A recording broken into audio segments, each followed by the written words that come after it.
తోడికోడళ్ళ గురించి ఏం చూపించారు? మీరు మీ ఇంట్లో చూస్తూనే ఉంటారు ఆల్మోస్ట్. తను ఏం చేసిందంటే తనకన్నా నేను గ్రేట్ అనిపించుకోవాలంటే నేను ఎందుకు కూడా చేయాలి. సేమ్ సిచ్యువేషన్ సుముకి అక్క కానీ సమంత గారు చేసిన సీన్స్ కానీ మీరు ఇష్టపడతారనమాట బాగా. అండ్ కొన్ని వాటిలో డ్రామాస్ ఉంటాయి. డ్రామాస్ మీరు అంటారు. క్యూట్గా ఉన్న వీడియోస్ కూడా ఉన్నాయి. దాంట్లో చూడండి, బాగుంది, చాలా బాగుంది.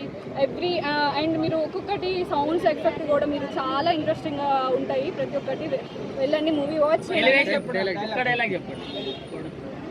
ఒక్కొక్కరిని కొడతాను చూడు, ప్రేమతో. Thank you. చాలా బాగుంది, బాగా.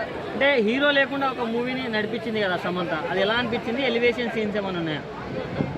బాగుంది.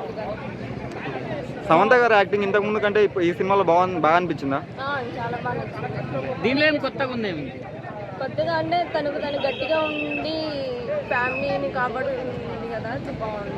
ఓకే, సో ఓవరాల్ గా మూవీ హిట్ అయింది చెప్పవచ్చా? అంటే ఓన్లీ సమంత ఫ్యాన్స్ కి నచ్చుతుందా, అందరికి నచ్చుతుందా? తోడికోడళ్ళ వ్యవహారం ఏంటి, దాని గురించి ఏం చెప్తారు? అది కూడా స్టార్టింగ్ లో అలానే, తర్వాత కలిసిపోయి చాలా బాగుంది. ఫైట్స్ ఏమైనా ఉంటాయా సమంతకి శ్రీముఖికి మధ్యలో? ఫైట్స్ అని ఇప్పుడు విజయశాంతిలా అనిపించింది ఆ ఫైట్లు? ఫైట్లు బాగున్నాయి. ఇలాంటి సినిమాలు చాలా వచ్చినాయి కదా, ఈ సినిమాలో ఏం డిఫరెన్స్ ఆ సినిమాలకి?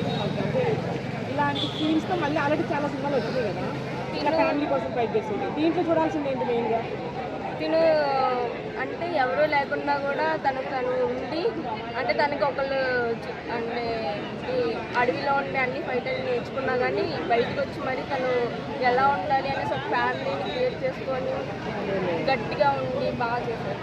సమంత ఇంతకుముందు సినిమాలకి ఈ సినిమాకి తేడా ఏంటి? ఈ మూవీ బాగుంది. బాగుంది. సో సమంతకి భారీ బ్లాక్ బస్టర్ పడ్డట్టు.